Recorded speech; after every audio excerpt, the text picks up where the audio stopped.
তুর্য বেশ কিছুদিন ধরে একটা মেয়েকে ফলো করছে। মেয়েটি তার ভার্সিটিতে অনার্স থার্ড ইয়ারে পড়ে। তুর্যর জুনিয়র। সে সম্ভবত জানে যে তুর্য তাকে ফলো করে, কারণ সে প্রায়ই তুর্যর দিকে তাকিয়ে থাকে। তুর্যের বন্ধু জাহের তাকে মেয়েটির কাছে খবর পাঠানোর পরামর্শ দিল তুর্যকে। তাকে জানাতে হবে যে সে তাকে পছন্দ করে, তাহলে মেয়েটার প্রতিক্রিয়া কেমন হবে বুঝতে পারবে। বলেই খবরটা ওর বেস্ট ফ্রেন্ড নিপাকে দিয়ে পাঠালো। ওর নাম আরশি। ক্যাম্পাসে বসে চকলেট খাচ্ছে সে। নিপা তার সামনে বসলো। নিপা তুর্যকে ইশারায় দেখিয়ে বলল, ওই যে তুর্য ভাই, তোকে খুব পছন্দ করে। আরশি রাগী গলায় বলল, ওর ভালো লাগে, তুই কেন বলছিস? তার কি মুখ নেই? আমি বললে সমস্যা কি? যেদিন সে নিজের মুখে বলবে সেদিন আমি জবাব দেব। নিপা ফিরে এসে তুর্যকে এই কথা বলল। এর মানে কি? আরশি কি চায় তুর্য তাকে প্রপোজ করুক, নাকি সে সরাসরি প্রত্যাখ্যান করতে চায়? তার মনে কি চলছে? তুর্য আরশের ক্লাসে গেল। এই সময় ক্লাসে কেউ নেই। আরশি একা বসে আছে। তুর্য গলা পরিষ্কার করে বলল, তুমি কি করছো? আরশি মাথা তুললো এক পলক, দুই পলক তুর্যকে দেখে মাথা নিচু করে ফেললো। বলল, পড়ছি। আরশি বইয়ে মুখ গুজে আবার বলল, কিসের জন্য এসেছেন? আমার মনে যা আছে তা বলার জন্য। আরশি অবাক হয়। তুর্যর মুখের দিকে তাকিয়ে বলল, আপনার মন? ওহো মন। আমার মন তোমাকে চাই। একজন মনোরোগ বিশেষজ্ঞকে দেখান। তুমি আমার ডাক্তার। আরশি কড়া গলায় বলল, আপনি কি আমার ক্লাস থেকে যাবেন? আমি না গেলে তুমি কি করবে? কিছু না, আমি বাইরে চলে যাব। ঠিকই আছে, আমি এখন চলে যাচ্ছি, কিন্তু আমি প্রতিদিন আসব। আমার কিন্তু উত্তর চাই। কিসের উত্তর? উফ আরশি, ঠাট্টা করবে না। রাগ করে চলে গেল তুর্য। আরশি তার বই গুছিয়ে ক্লাস থেকে বেরিয়ে গেল। একটু হাঁটার পর দেখলো দুটো ছেলে তার দিকে হেঁটে আসছে। প্রথম জন আরশির দিকে একটা ফুল আর দ্বিতীয় জন আরশির হাতে কিছু চকলেট দিয়ে বলল, তোমার জন্য তুর্য ভাই পাঠিয়েছে। চারবার কপালে থাপ্পড় মারলো আরশি। সে কখন এসব চেয়েছে? তুর্যকে খুঁজতে থাকে। আরশি দেখে তুর্য গাছের সাথে হেলান দিয়ে দাঁড়িয়ে আছে। আরশি তুর্যর দিকে মুখ করে দাঁড়িয়ে কাঠকণ্ঠে বলল, এগুলো কি? এগুলো দিতে কে বলেছে? বন্ধুদের দেখেছি গার্লফ্রেন্ডকে উপহার দিতে। আমি কি আপনার গার্লফ্রেন্ড? তুর্য শান্তভাবে বলল, আমি তাই মনে করি। আরশি চেঁচিয়ে বলল, আপনার মনে করাই ভুল আছে। আমি আপনার কেউ নই। তুমি আমার সব। এখন চকলেট খাও। আমি আইসক্রিম পাঠাচ্ছি মাথা ঠান্ডা করতে। দোতলা বিল্ডিং এর বারান্দায় দাঁড়িয়ে আছে আরশি। কিছুক্ষণ পর সে ক্লাসে যাবে। হঠাৎ দেখলো তুর্য একটা গাছের নিচে দাঁড়িয়ে আছে, কারোর সাথে কথা বলছে। কিছুক্ষণ পর তুর্যকে তার পিছনে দেখে অবাক হয়ে গেল আরশি। মৃদু স্বরে বলল, আপনি ওখানে ছিলেন না? এত তাড়াতাড়ি এলেন কি করে? তুর্য ঠোঁটে দুর্বোধ্য হাসি দিয়ে বলল, তুমি সুতো ধরে টানছো, তাই আমি চলে আসছি। আরশি কথা বলল না। সে তুর্যকে পাশ কাটিয়ে যেতে চেয়েছিল, আর সাথে সাথে তুর্য এসে তার সামনে দাঁড়ালো। আরশি সরে গিয়ে অন্যদিকে যাওয়ার চেষ্টা করলো। তুর্য আবার তার সামনে দাঁড়ালো। আরশি বিরক্ত গলায় বলল, কেন এমন করছেন? আমার সামনে থেকে সরে যান। তুর্য একটু ঝুঁকে ফিসফিস করে বলল, সামনে থেকে সরে গেলেও মন থেকে সরিয়ে ফেলবো কি করে? আরশি ক্লাসে ঢুকলো। একটা লাল গোলাপ বেঞ্চের উপর দেখে বাঁকা হাসি দিয়ে ফুলটা হাতে নিয়ে আরশি বলল, ছাগল। আরশি বই ঠিক করছে। কাছে একটা পুরুষালী কণ্ঠ শুনে চমকে উঠল সে। Baby girl. আরশি রেগে ফিরে বলল, আবার আসছেন? তুর্য ব্রেঞ্চে বসে বলল, আমি তোমাকে ছেড়ে যেতে চাই না, আমাকে তোমার কাছে রেখে দাও। আরশি বলল, আপনি কি ক্লাস ছেড়ে যাবেন, নাকি আমি চলে যাব? তুর্য বলল, যাচ্ছি যাচ্ছি। কেন এমন করো? আরশি ভ্রুকুটি করে চোখ সরু করে বলল, বাড়ি ফিরে আরশিকে সমস্যায় পড়তে হলো। তার বাবা বাড়িতে এসে টাকা খুঁজছিলেন। আরশি বাড়িতে নেই। তাই আয়শা বেগম ও অরুণের সাথে খুব খারাপ আচরণ করে। আরশি বাসায় এসে সে এসব দেখে তার এগুলো পছন্দ করে না। এখন সে বিরক্ত হয়ে গেছে। গতকাল তার হাতে একটি টিউশনি টাকা এসেছে। সেখান থেকে বাবাকে 300 টাকা দিল। লোকটা টাকা নিয়ে চলে গেল। পরিস্থিতি স্বাভাবিক হওয়ার পর আরশি রাতের জন্য রান্না করে। মা অসুস্থ, কিছুই করতে পারেন না। আরশি পাড়ার ছেলে মেয়েদের টিউটর। ছোট একটা ভাই আছে, সে এখন পঞ্চম শ্রেণীতে পড়ছে। আরশি রান্না শেষ করে ঘরে ঢুকলো। মা মৃদু স্বরে বললেন, অরুণ কোথায়? অনেকক্ষণ ধরে তাকে দেখি না। দেখ মা, অরুণ কোথায় গেছে? আরশি বলল, অরুণ আমার ঘরে মা, ও পড়ছে। আচ্ছা, তোর কি রান্না শেষ হয়েছে? হ্যাঁ মা। পাখির ডাকে ঘুম ভাঙলো আরশির। ঘুমন্ত কণ্ঠে বলল, ওঠ অরুণ, পড়তে বস। অরুণ বলল, আপু, আর একটু ঘুমায়। তোর পরীক্ষা? আর ঘুমাবি কেন ভাই, তাড়াতাড়ি ওঠ। আরশি অরুণকে ঘুম থেকে তুলে রুম থেকে বেরিয়ে গেল। ঘর ঝাড়ু দিয়ে তারপর রান্না করে। আরশি আর অরুণ বাসা থেকে বেরিয়ে চলে গেল। মানুষ যা ভাবে তা সবসময় হয় না, কখনো কখনো এটি বিপরীত হয়। ভার্সিটিতে আরশির সাথে ঠিক এমনটিই হলো। তার সাথে এমন কিছু ঘটবে যা সে কল্পনাও করেনি। আরশি গালে হাত দিয়ে গেটের সামনে দাঁড়িয়ে আছে। আলভিয়া তার সামনে দাঁড়িয়ে আছে, রেগে বলল, তোর মতো গরিব মেয়ের জন্য তুর্য আমাকে পাত্তা দেয় না। আমি আজ তোমাকে শিক্ষা দেব। আলভিয়া আগে আরশিকে থাপ্পড় মেরেছিল এবং তাকে আবার চড় মারতে যাচ্ছিল। তখন কেউ তার হাত ধরলো। তুর্যকে পিছন ফিরে দেখে আলভিয়া হতবাক হয়ে গেল।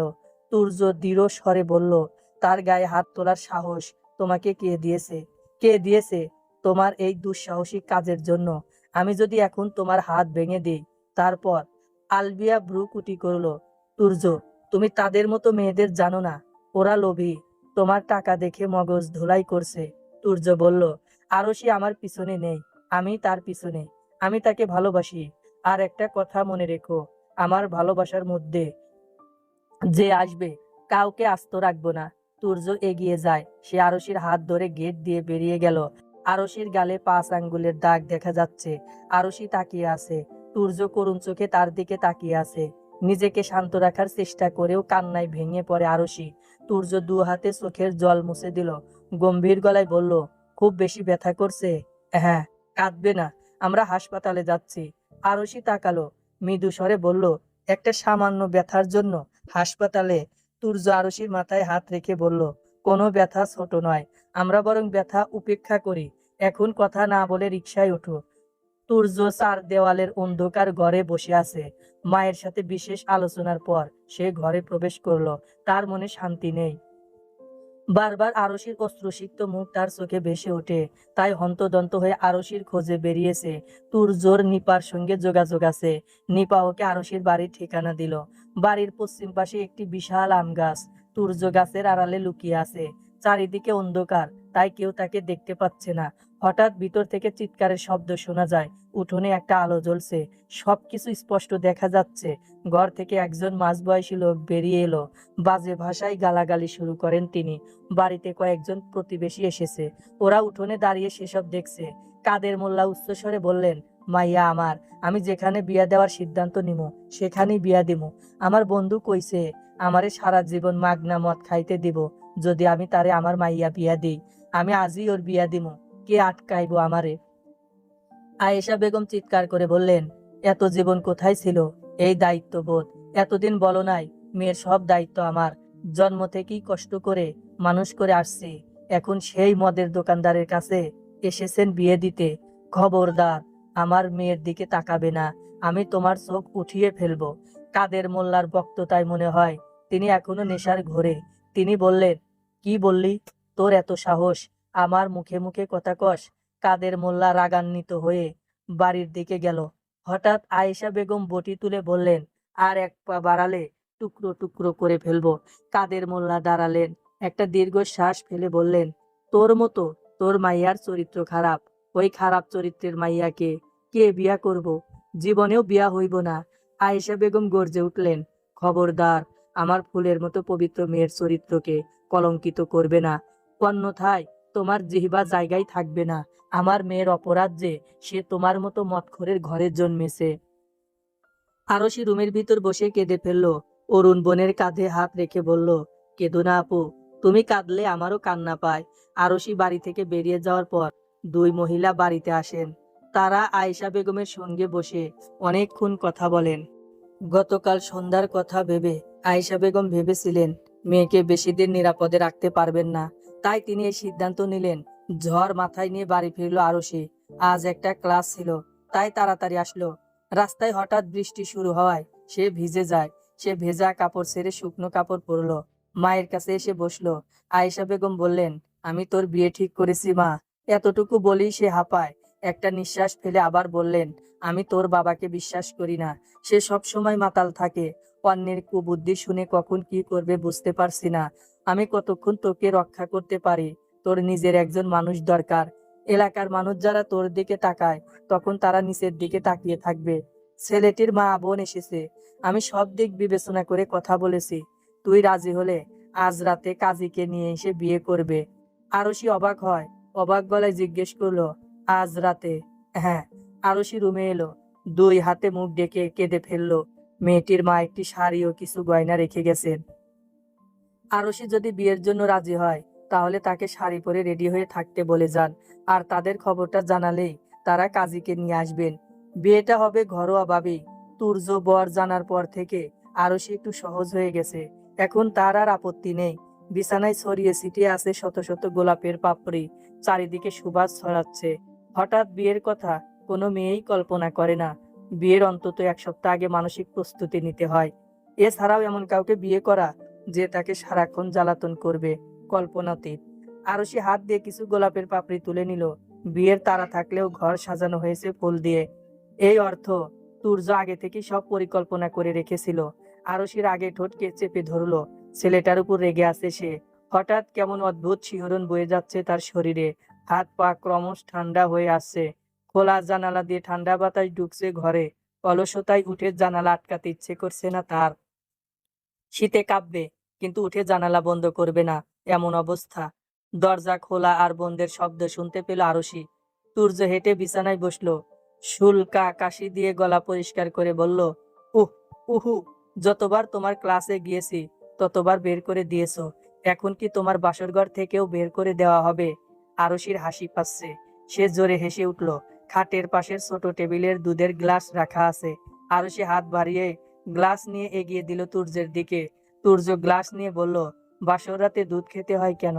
আরশি নরম গলায় বলল, আমি জানি না। জানো না তো কেন দিচ্ছ? আপনি আসার সাথে সাথে আমাকে গ্লাসটি দিতে বলা হয়েছিল। ও আচ্ছা, তুমি কি খেতে চাও? শক্তি তো দুজনেরই দরকার, তাই না?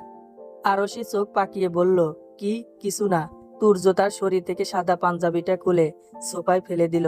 সে আরশির হাত ধরে আস্তে করে বলল, এই হাত ধরার অধিকার আমার আছে। তুমি আমাকে আর আটকাতে পারবে না। তোমার উপর শুধু আমার অধিকার, শুধু আমার।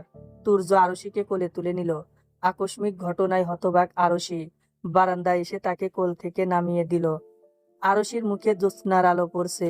তুর্য মৃদু হাসলো, বলল, তোমার সৌন্দর্য চাঁদের আলোকেও হার মানাবে। আরশি অবাক হয়ে তাকিয়ে আছে। সে চাপা গলায় বলল, আমি চাঁদের মতো সুন্দর নই।